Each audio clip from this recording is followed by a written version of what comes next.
તો વડોદરાની ઘટના બાદ શિક્ષણ મંત્રીએ ખંખેર્યા હાથ। આ મોટા સમાચાર। વડોદરાની જે આ ઘટના બની છે, શિક્ષણ મંત્રી પ્રફુલ્લ પાનસેરિયાએ વાહન ચાલકોનો બચાવ કર્યો છે। શિક્ષણ મંત્રી પ્રફુલ્લ પાનસેરિયાએ વાહન ચાલકોનો બચાવ કર્યો। તેમણે કહ્યું કે વાલીઓએ ધ્યાન રાખવું જોઈએ। એટલે શિક્ષણ મંત્રીએ હાથ ખંખેર્યા છે, એવું કહી રહ્યા છે કે વાલીઓએ ધ્યાન રાખવું જોઈએ। વાલીઓ આ બાળકોને મોકલશે તો આવી ઘટના બનશે, કદાચ એમનું એવું કહેવું હોઈ શકે છે। પણ વડોદરાની આ ઘટના બાદ શિક્ષણ મંત્રીએ હાથ ખંખેર્યા છે। તેમણે વાહન ચાલકોનો બચાવ કર્યો છે। તેમણે એવું કહ્યું છે કે અહીંયા વાલીઓએ ધ્યાન રાખવું જોઈએ।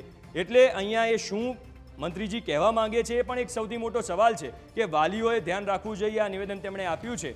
પાનસેરિયાએ કહ્યું છે કે વાલીઓએ આ ઘટનામાં, આવી ઘટનામાં ધ્યાન રાખવું જોઈએ।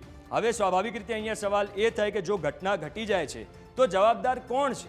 આજે બે બાળકીઓ પડી ગઈ, એના આ ઘટનામાં શું આપણે એવું કહી શકીએ કે વાલીઓએ ધ્યાન રાખવું જોઈએ? કારણ કે આ તો જે સ્કૂલ વાહન ચાલક હશે એની બેજવાબદારીના કારણે બાળકીઓ પડી છે। કદાચ એ દરવાજો ખુલ્લો રહી ગયો એટલે બાળકીઓ પડી છે, અથવા તો એ દરવાજો બરાબર બંધ નહોતો થયો એટલે બાળકીઓ પડી છે। એટલે અહીંયા સવાલ એ છે કે જે શિક્ષણ મંત્રીએ હાથ ખંખેર્યા છે, તેમણે એવું કહ્યું છે કે આમાં વાલીઓએ ધ્યાન રાખવું જોઈએ। વાહન ચાલકોનો તેમણે બચાવ કર્યો છે, પણ અહીંયા બચાવ કરવાની કોઈ જરૂર નથી। સ્પષ્ટપણે દેખાય છે કે જે સમય આપવામાં આવ્યો છે એને ટૂંકાઈને નિયમો બનાવવામાં નહીં આવે તો આવી ઘટનાઓ જે ઘટી છે એ વધારે મોટી ઘટી શકે છે।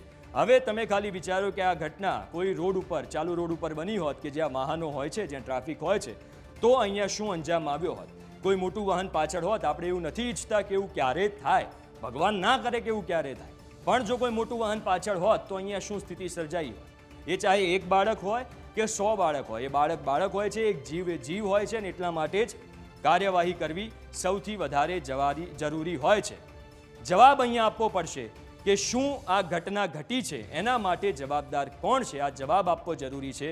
આરટીઓએ જવાબ આપવો પડશે, સરકારે જવાબ આપવો પડશે, તમામ લોકોએ, સ્કૂલ વાહન ચાલકોએ પણ જવાબ આપવો પડશે કે જો આવી ઘટના ઘટે છે તો એની જવાબદારી કોણ લેશે? આવા નિવેદનો બિલકુલ ચલાવી ના લેવાય કે જો મંત્રી જેવું કહેતા હોય કે વાલીઓએ આમાં ધ્યાન રાખવું પડે। હવે આ દ્રશ્યો જો, આમાં વાલીઓ કેવી રીતે ધ્યાન રાખે? વાલીઓ તો એવું કંઈ શાંતિથી પોતાના બાળકોને મોકલે છે કે એમના બાળકો સેફટી સાથે સ્કૂલે પહોંચી જશે, પણ એમને નથી ખબર હોતી કે આવી કોઈ ઘટના કોક રોડ ઉપર બની રહી છે। હવે ઇમેજિન કરો આ બે બાળકીઓના જે પેરેન્ટ્સ છે એમની શું હાલત થશે જ્યારે આ વિડીયો એમણે જોયો હશે। એમને ચિંતા થઈ જ ગઈ હશે, એમને ટેન્શન થઈ જ ગયું હશે, અને ફરી ક્યારે એ પોતાના બાળકોને આવી રીતે મોકલવાનો વિચાર નહીં કરે। એ પેરેન્ટ્સ નહીં, દરેક પેરેન્ટ્સ આ વિડીયો જોયા પછી એ વિચારશે આવતીકાલે મારા બાળકને આવી રીતે સ્કૂલ વાનમાં મોકલું કે નહીં, સ્કૂલ રિક્ષામાં મોકલું કે નહીં। કારણ કે સ્કૂલ રિક્ષા અને સ્કૂલ વાનમાં આપણે બધાએ ક્યારેક ને ક્યારેક તો જોયું જ છે કે મોટી સંખ્યામાં બાળકોને ભરી દેવામાં આવે છે।